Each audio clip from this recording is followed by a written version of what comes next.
হাদিস শরীফ খুঁজলে পাওয়া যায়। আল্লাহর নবী জনাবে মুহাম্মদুর রাসূলুল্লাহ সাল্লাল্লাহু আলাইহি ওয়াসাল্লাম বলেন, তোমাদের পূর্ববর্তীতে একজন লোক ছিল, ফাকাতালা 99 নাফসা, সে 99 জন লোককে হত্যা করলো।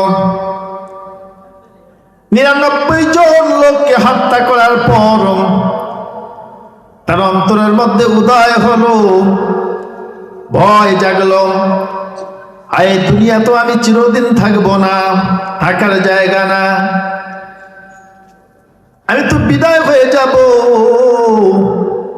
আল্লাহর সামনে যেদিন দণ্ডায়মান হব, ওই দিন আল্লাহর কাছে আমি কি জবাব দিব?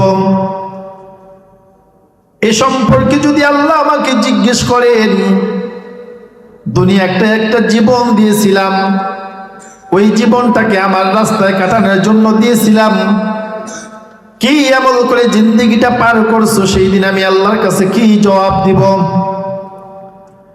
চিন্তায় পড়ে গেলেন, তাওবার নিয়াতে খুঁজতে লাগলেন।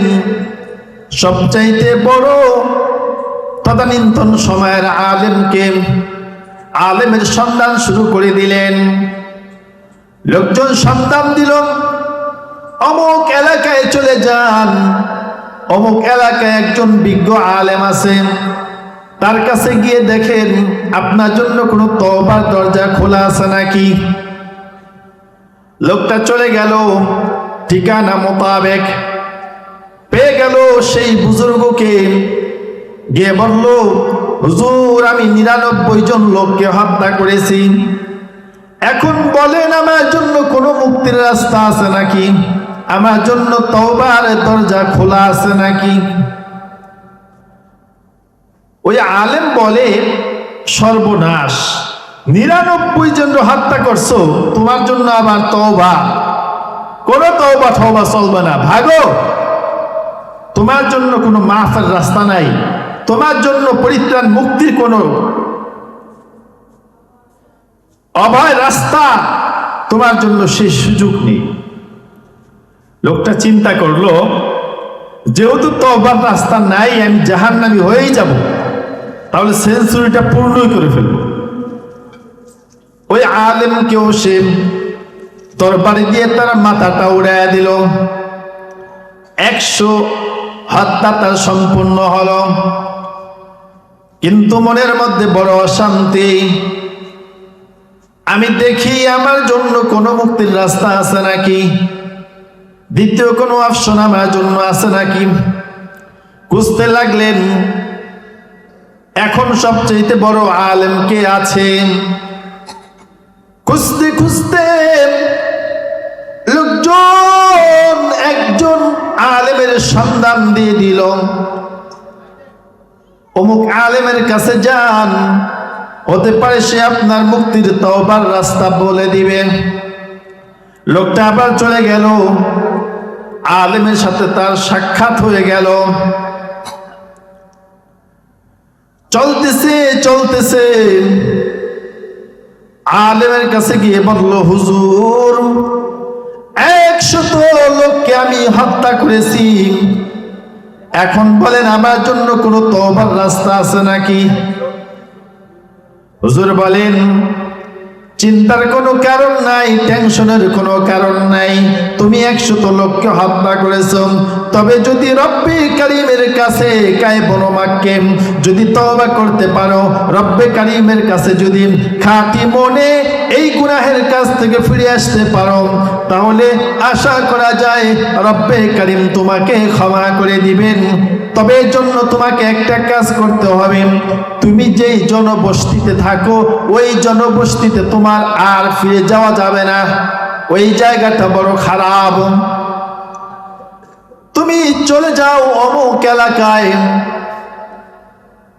সেখানে গিয়ে দেখবা কিছু লোক ইবাদত বন্দেগীর মধ্যে কাটায়, তাদের সাথে গিয়ে তুমি ইবাদত বন্দেগীতে লিপ্ত হয়ে যাও।